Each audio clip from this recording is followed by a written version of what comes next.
Hi, I'm Fee, and today you're going to see me learn about substance abuse counseling. Okay, so we're here to learn today. Sorry, this is Princess Snow, and she is going to be in and out of this video, I have a feeling. Yes, because she's spoiled. All right, so who are you and what do you do? My name is Ashley Hefner, and I am a counselor in training at Wood Lake Addiction Center and Acadiana Monitoring. So, and how do we know each other? We're sisters. Yay! For a little while now. Yeah. I think for 34 years. No. 30. How old are you?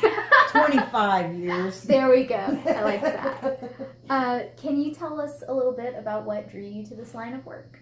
I am an addict, so along the way, I have had people, counselors in my life that have planted seeds.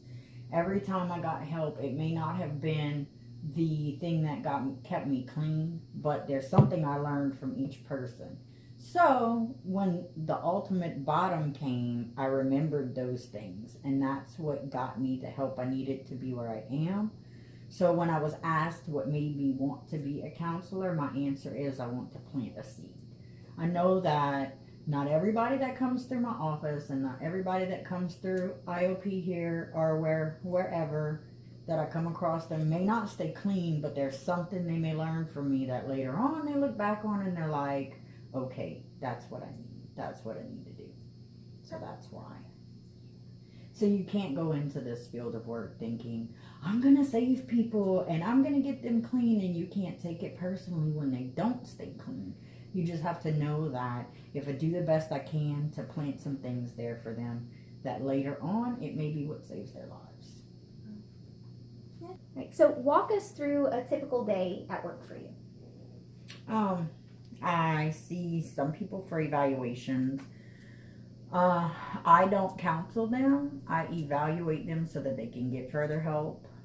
And then I see some people for individual sessions for addiction. And then I do group 3 nights a week for addiction. So not everybody is somebody I'm counseling. They may be sent to somebody else for counseling. Okay. That's part of my job. Yeah. What are the options available to someone who is seeking help for themselves or a loved one? Okay, so first, for someone seeking help for themselves, it's Detox. Detox is 5 to 7 days. Some places will hold you until they find a 28-day bed for you, but Detox is very important. You have to go to Detox before you go to treatment, whether it be intensive outpatient or 28-day program. It's for medical purposes. A lot of drugs have detox symptoms that can kill you, so especially opiates and alcohol. So you have to be monitored. There's sometimes you need medication to keep you from getting sick because it can kill you. So then you go on to 28-day program or an intensive outpatient program. Depends on your life and where you're at in your addiction, what your preference is. Then there's also halfway houses after, so you can live there and learn how to better cope with life. You learn how to pay your bills, you get a job, you have a curfew. I find halfway houses very important, or sober living, because it gives you a schedule. It teaches you how to live like a normal person, because we don't know how to do that. When we're using, we don't know the concept of go to bed at this time, wake up at this time, do this responsible thing. No, we don't do that. We stay up for days and then sleep for days, and we're not responsible. Yeah, so you learn how to do those things. It's structured environment, which is very important. Now, some people that may already have a little structure, they might do better in outpatient if they already have a job and they've kept their job and they're going to work and stuff. Might be better for them. But some people, no. Like me, no. I needed the structure. If someone, you mentioning the detox, if someone is interested in sort of handling their issue on their own, which I know is not the recommended route, but if they think it's something that they can handle, do you still recommend a medical detox? I do. And now if they think that they can handle it on their own, if they want to try to do that, They can go to medical detox, but they need to go to some sort of 12-step meeting, because you're going to have somebody help you through. I'm a believer in the 12 steps. Some people do Celebrate Recovery, which is a Bible 12-step. Whatever they choose to do, it has to be something like that.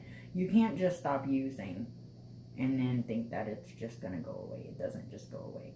You can be dry, which is pretty miserable. Yeah. Because you don't deal with the feelings. You don't learn how to do anything different. You don't have any coping skills. So you're really not happy. You're still living with all those feelings that you had before. You're just not covering up with drugs. So then you find other things to cover it up with. Yeah. Like food and sex and everything else. Wow. Yeah. And spending money and gambling and everything. A lot of sort of splinter it's behaviors. Right, and you're an addict. So anything that you have too much of that's good becomes an addiction. Wow. That feels good to you, that can cover up those feelings. Anything outside of yourself can be an addiction. Yeah.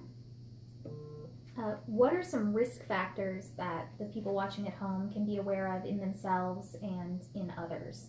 And if they notice these risk factors, what can they do? Well, I mean,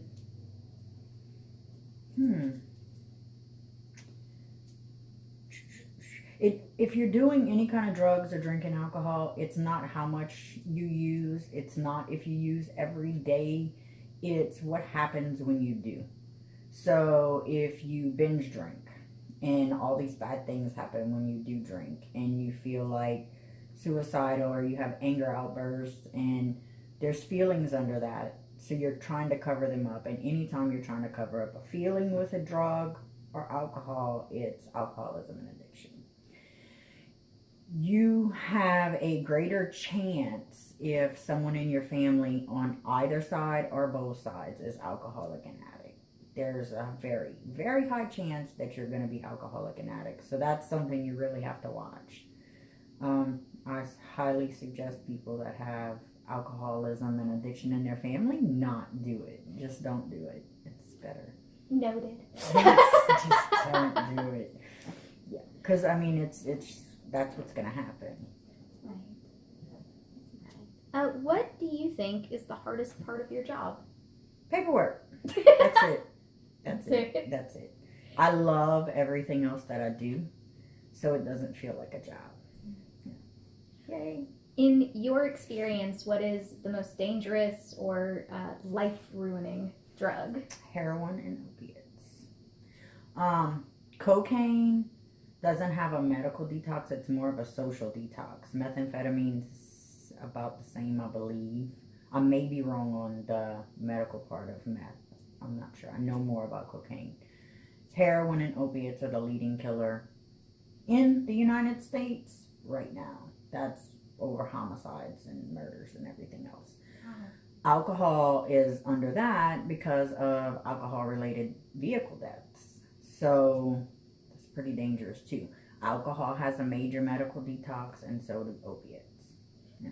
Do you find that people sort of underplay the seriousness of a prescription addiction, like an opiate addiction? Absolutely, because that's this is my belief, and doctors are the #1 drug dealers in the United States right now. And so people use that excuse. My doctor gives it to me. I need it. It's my medication. But yet they're taking the whole prescription in a day or two. And no, that's addiction. That is addiction. Are you drug seeking and going to the doctor and saying you need more because you took it all? Or are you going to a different doctor because you took it all from this doctor? It's addiction. It doesn't matter if you have a prescription. It's what you're doing with the prescription drug. Right. If you're taking it as you're supposed to, only when you need to, things like that, maybe you don't have a problem. You're just taking your medication. But if you're overtaking it, if you're having withdrawals and cravings for it, if you like taking it because you like the effect of it, that you're at, and I messed that up, you're an addict. Mm-hmm. Yeah. Great. Let's see. Do you think that anger is the basis for many outlier behaviors? No, I think that all the feelings that go along with anger is a secondary emotion. So every feeling under there, the guilt, the shame, the embarrassment, the sadness, the trauma related issues, like if you had a sexual assault or you were abused as a child, things like that, all of those things are that. Anger is only to cover that up. Anger covers up all of your other feelings. So also being in a victim role covers up all of your other stuff. Because, oh my God, it's poor me. Life has on me so much. And you get to stay in that and not focus on what's really going on. And so anger is a secondary emotion, and being a victim also plays it off. So you don't have to deal with it. A couple of questions from my Twitter followers who were very kind and sent in some questions. So Matthew asks, how do addicts justify their addiction to or abuse of a substance? Like, I don't know this is bad for me, but what is the but factor? The but factor, as we discussed before, can be many things. So, I'm going to do it anyway. One of them is I like it. I like how it makes me feel, and I'm not hurting anybody but myself when I do it. Even though I know they're bad for me, I can do it anyway, and I'm not harming anybody else. And the reality is we're harming everybody else that loves us. And then there is, after it's fun for a while, after you're really addicted to it, you keep doing it because you have to. Even though I know this is bad for me, even though I'm looking at the consequences I have had because of it, I have to have it to continue living. I have to have it to not feel these feelings and possibly commit suicide. Like, you have to have it after you've reached a certain point, after you've crossed that certain line. Yeah. He also asks, is it the same for justifying actions that they might use to obtain their drug of choice? Yeah. Just, even though it's illegal, it's not hurting anyone but me. Right. That sort of thing. Well, some actions obtained, well, we know we're hurting other people when we're doing that. Oh. But we have to do it to get what we want. And then we don't really give a shit when we're not high anymore. And then that's another excuse to keep getting high, because I'm doing stuff that I shouldn't do, that I know is wrong, and oh my God, I've hurt these people. Let me keep getting high. It just feeds into the cycle of addiction. Yeah, it's like I did tell you before, a roller coaster ride. A very rough one. And I say that I finally got off of that roller coaster ride, and I would like to help other people do the same. Yeah. Oh, we did touch on that you were an addict. How long have you been clean? 3 years, 7 months, and some odd days. Congratulations. Thank you. It took... I don't know how many years for me to get that many years clean, though. A lot. Princess Snow is in my jacket. All right. Kyle said he's interested in the various circumstances and reasons that push people into substance abuse. He suggests possibly, is it thrill-seeking, recreation, escape, a missing part of life or themselves they think the substance will fill, and he says he doesn't understand the mindset, but he would like to. Every single one of those things can be reasons that you go into that lifestyle. For me, for instance, it was influence from an adult in my life. It was a learned behavior, and I thought that it was okay, and this is what you did as an adult. Some people are raised that way. They're raised with parents that way. Some people want to fit in with their friends, and their friends are doing drugs. And a lot of it is portrayed in songs and in the media as you're cool when you're like this. If you're a thug and if you listen to music these days, that is what is cool. If you're going to jail, that's cool. So it has a lot to do with that. I'm going to fit in. You probably have a low self-esteem, so you want to be this person that you're not, and it drags you into that. Yeah. Right. Which is scary for our youth today. Big time. Yeah. Yeah. Sorry, scrolling. Kyle also asks, Are there certain therapies that are more effective when used for a specific substance? So, do you match therapies to what people are addicted to, or do you match it to the person? I match it to the person. They may be at a different place and wanting to get clean in the recovery setting. So you use the stages of change. So I counsel based on where the person is in the stages of change. So if they are at pre-contemplation stage, I have to get them to where they're contemplating that they need help. And the goal is to get them through that and get them into action and then get them into maintenance where they've gone through all this. Now they're going to maintain their recovery on their own. And so it's a pretty awesome thing to watch people change. It's very rewarding, and that is why my job feels like it's not a job. Do you have, we've talked about it a little one-on-one, do you have favorite therapies that you offer? Mindfulness-based activities and mindfulness-based relapse prevention. Mindfulness brings about awareness, and it teaches you how to slow down and be in the moment in life, because we're all running so fast to I don't know where. We think there's a finish line all the time, and there's really not. Life is day to day. We don't know when. So it's about slowing down and becoming aware of yourself and your thoughts and your feelings, because we most of the time don't think. We have one thought and we react. We don't stop and think in the middle. So that an addiction is obsessive and compulsive. So I'm going to obsess about this thing, and I'm compulsively act on it without thinking of the consequences. So mindfulness teaches you to slow down. It teaches you when you're in obsession, you can do some things to bring yourself out of that obsession. You think about it, and you don't compulsively act on it. And then you might stay clean a little longer. And then there's a listening exercise that I do. And nobody knows that they're going to have to talk, but they talk to each other and they learn about each other, and then they have to pretend like they're the other person and repeat back what that person said.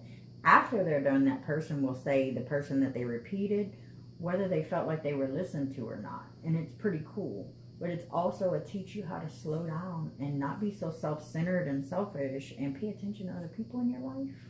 That's a lot of stuff with recovery. Addicts are self-centered. We become very about ourselves and don't care about anybody else by the time we're done. Is there sort of a duality to that selfishness where it is self-centered, but it's also self-deprecating? It's feelings of low self-esteem that play into that, but it's still focused on the self. Me. It's all about me. That doesn't mean I feel good about me. I feel shitty about me. But everything I'm doing and everything is about me until I get clean. And then, oh my God, I want to fix it. And I make it about everyone else and making them happy because of what I've done. And I wasn't supposed to curse. Because of the things that I've done. And I'm not looking at me to help me anymore. And that's where the codependency for addicts come in. Addiction and codependency have the same definition. Us as addicts are codependent, always, pretty much. So I'm going to get clean, but I'm going to do this for other people because I want to fix what I've done to hurt them. That's the wrong answer. So you also people need to look at that. It has to come to a point where I'm going to get clean for me because I don't want to die using. And once I get clean for me and I work on me and I get better for me, then I'll get to a certain point in my recovery where I can be better for other people, and then I can amend those wrongs. But amendment step is not until step 9 of the 12 steps. So you have all that first part, steps 1 through 5. That's your acceptance, needing your higher power, letting go of your resentments, talking about the ugly stuff you've done that you feel guilty about and stuff. And then 6 and 7, you're looking at your character defects and how you've acted out on them. And that brings about self-awareness of these are the things I do. These are the things that I need to change. And you learn some spiritual principles to replace them with. Then you ask your higher power to remove those from you, and you continue working on that. It's pretty awesome. Speaking of sort of the 12 steps and the higher power, there are some people who are deterred from the higher power because it does, from the outside looking in, seem to have sort of a religious connotation. Is that always the case, or is it open to all? It's open to all. You can be atheist, you can be agnostic. You do not have to believe in God. You believe in anything you want to, as long as it's something outside of yourself. So you need to believe in something outside of you. You're not God. You're not a higher power. You need to be able to believe in something outside of you. You can believe in the Christmas tree. It doesn't matter. So we're not a religious program at all. At all. You can believe in whatever you want. Is there anything during your time that, when you were using, that you wish had been available to you, or something that you wish someone had been able to do for you, or anything that would have helped you sooner? No? Mm-mm. You just had to have the... It had to happen the way it happened. Right. Yeah, because I knew where to go. I had the resources. I've had them since I was 19. Yeah. Some people don't have that, though. Right. And so I believe that resources need to be made. But, I mean, you can search on the internet for places. Maybe it should be advertised a little more, maybe. Right. Or demystified, maybe a little, because it does... I haven't, fortunately, because addiction is on both sides of my family. Fortunately, it's not something I've had, at this point in my life, had to deal with personally, but I wouldn't know where to start if I wanted to help myself or someone else. Right. It just seems a little cloaked, so thank you for sharing with us. On that token, if there are people who aren't addicts themselves but have a loved one, what sort of resources are there for family members, not just to get their loved one help, but to help themselves? To help themselves. So there's Al-Anon and there's Nar-Anon. Nar-Anon is whatever you choose. Al-Anon's for Alcoholics Anonymous. Nar-Anon's for Narcotics Anonymous. Both of them help the same. It's family members of addicts and alcoholics that get together and they work 12 steps and they get a sponsor and they learn how to recover themselves. Because being an enabler, being codependent like that, having a person in your family like that, you need a recovery too. You need to be able to deal with your feelings too and learn how to live with this. So there is programs for that. I think there are also some inpatient places for that. Wow. I think I've seen it on Intervention or something before. But Al-Anon and Nar-Anon, I've worked the 12 steps of Al-Anon. So it's pretty cool. It's just a deeper understanding of you and not being able to not be codependent and caretake that addict in your life. Yeah. Oh, that's fantastic. Is there anything else that you'd like to say, or any final thoughts for people who might be listening to this who are struggling either as a family member or through their own addiction? So the worst part of not getting help is the shame and guilt and embarrassment. We let that keep us out there. So I know I did for a long time let those feelings keep me out there, and it robbed me from a lot of years of my life. And so I want people to know that it's not easy to get past that, to ask for help, but once you do, it gets way better. And don't be ashamed to ask for help, because most substance abuse counselors are addicts themselves. There are lots of substance abuse counselors that are addicts themselves. So we do empathize. Even counselors that are not addicts themselves, we go into this to help people, not to look down on people. So some people think that people are going to look down on them when they come in. No, that's not what we're here for.